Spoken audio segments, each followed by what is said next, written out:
Hi guys, this is Abhi from Gokcedb. In this video, you're going to learn two ways to implement getters and setters in Python. Number one, using the property function. Here I'm defining a class called MySQL with three methods. __init___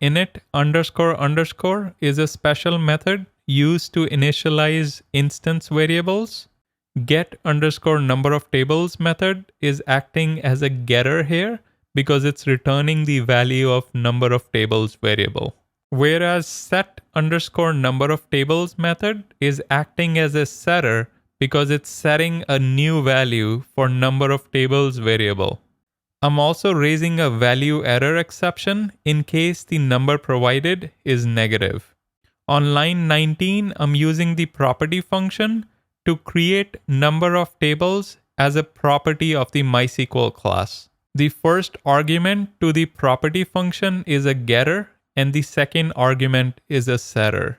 On line 23, I'm using the db1 object to set a value of 5 to number of tables property. Watch what happens when I try to set a negative value.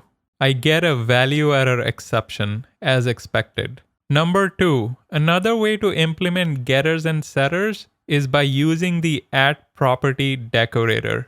On line 33, I'm specifying number of tables as a property to the MySQL2 class. Here, number of tables will also act as a getter method. On line 38, I'm using the @property.setter decorator to specify that the following method should act as a setter. On line 47, I'm using the db2 object to set a value of 6 to the number of tables property. If we try to set a negative value, we should get an exception just like before. There you have it. Make sure you like, subscribe, and turn on the notification bell. Until next time.